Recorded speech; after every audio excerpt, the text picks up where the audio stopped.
Howdy folks, this is Jackers, and this is Star Wars Jedi Knight 2 Jedi Outcast, and it provides today a backdrop for our video where I will talk about Star Wars Galaxy's Edge.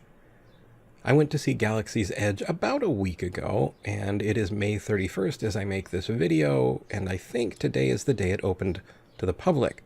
So, since I was there early, our phones were sealed in bags, so we couldn't take pictures. So I have no pictures, I have no video, but I did get to go through the land.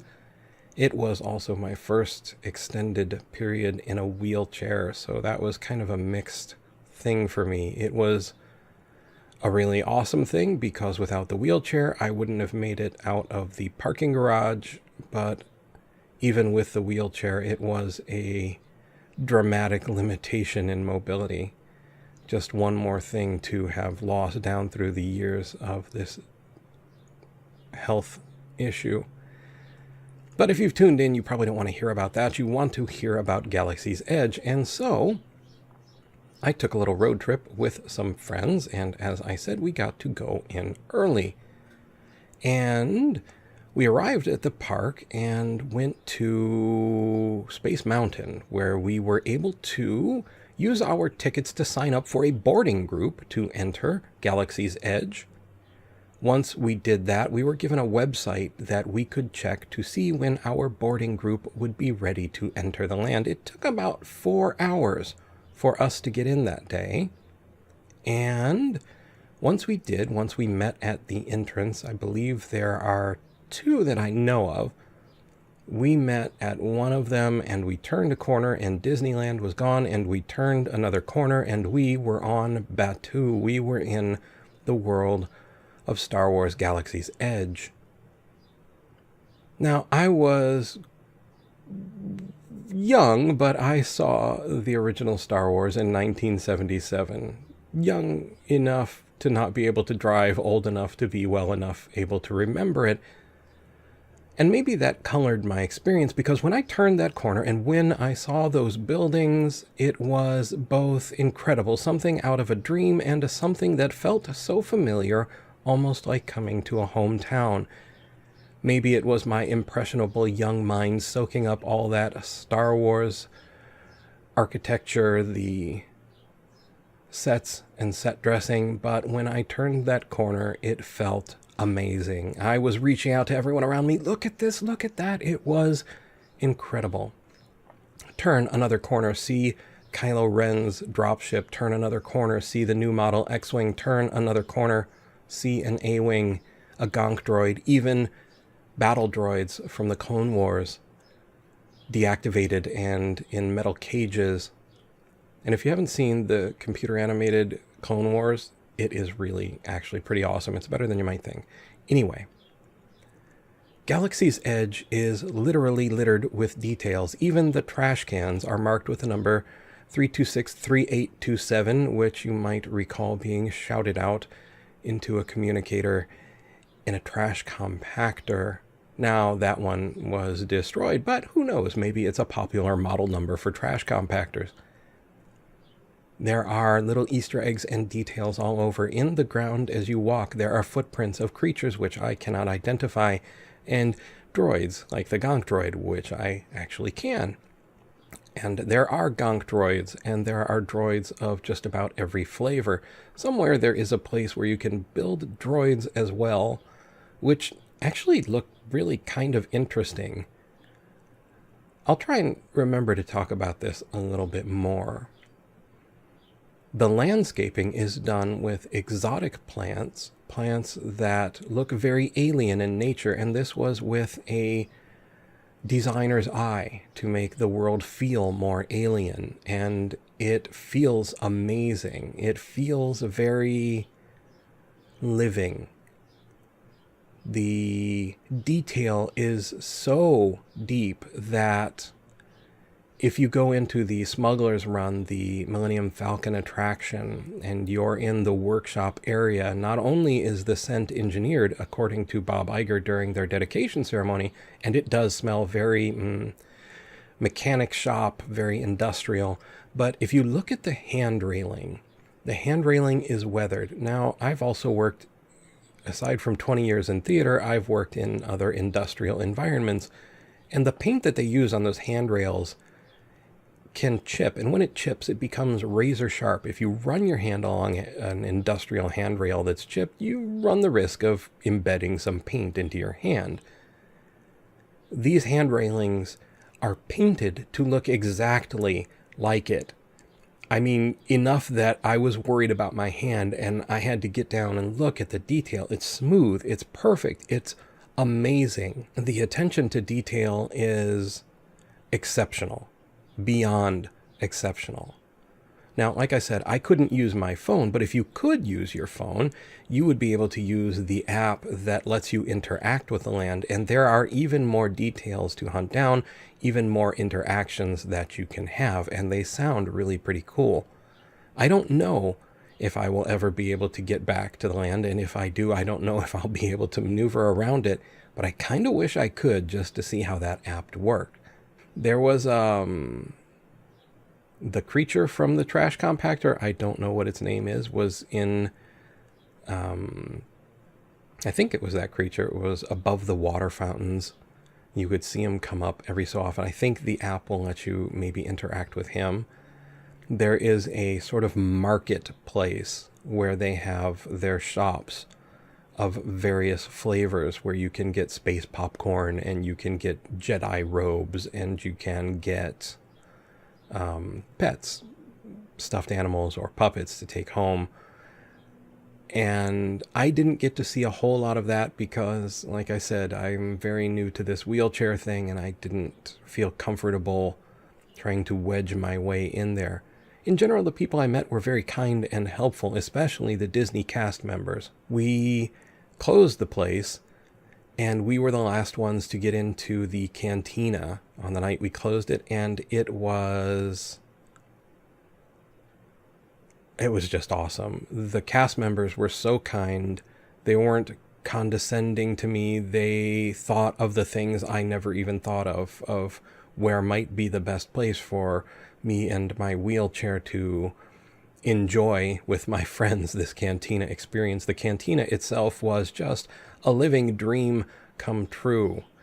And from experiences of watching the movies and playing Star Wars Galaxies, just to be in that cantina and enjoy it was awesome.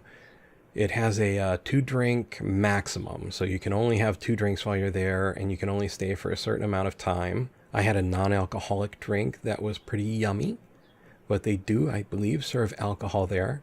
We also ate at Cargo Bay 7, and the food was honestly exceptional. I was quite surprised. I mean, I'm no 4-star food critic, but for a theme park, that was pretty yummy food.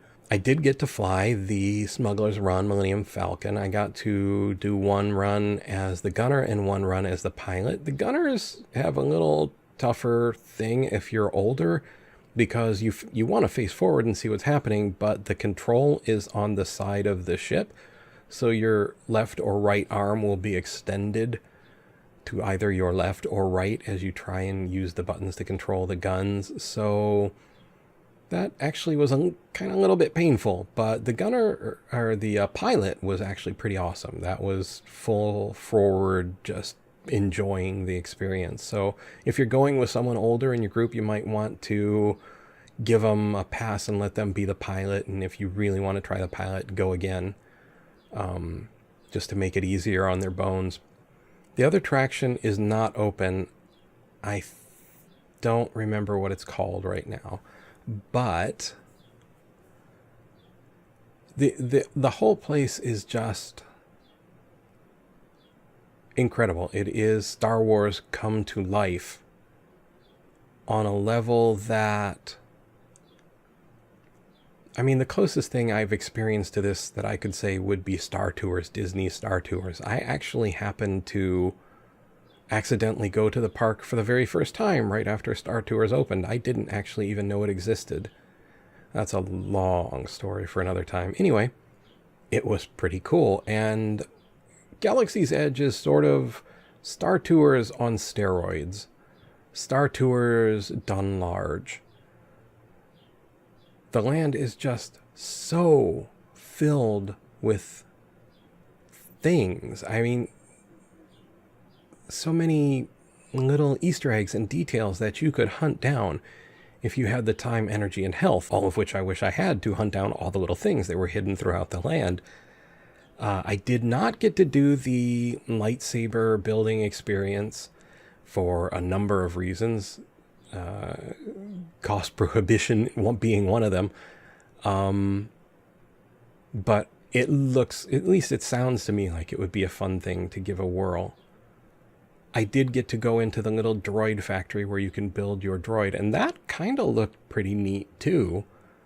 You build your droid, you just sort of pick the parts and build it, and then you can choose a personality chip.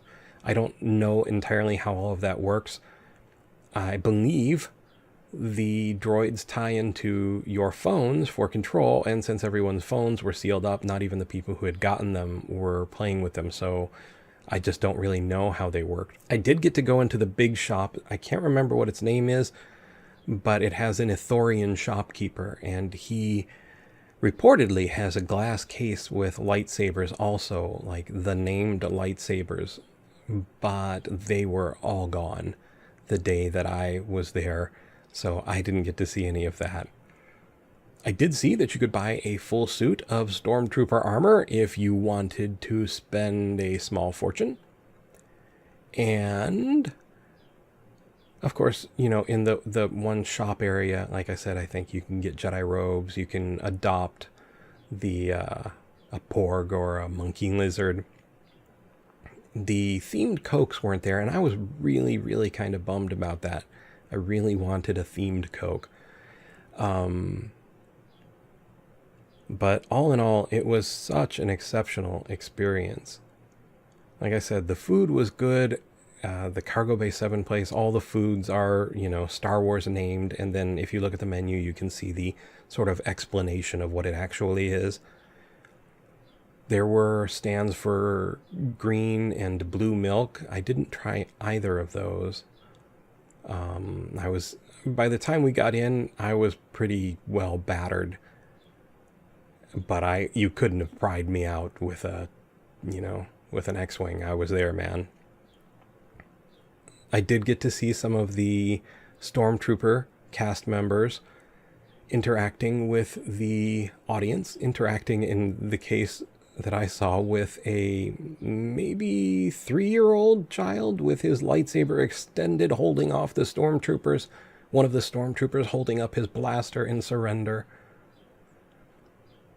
The cast members really were exceptional. They were, much like the land, very separated from Disneyland in the sense that if you mentioned something like Mickey, the response was, "Who?" So this land is very much in its own world, Batuu. It has its own greetings, and for day and night, I think the night one was bright moons. And and the farewell is till the spires. I'm not entirely sure. Like I said, I wasn't doing quite so well towards the end, so my memory is piecemeal at best at some points.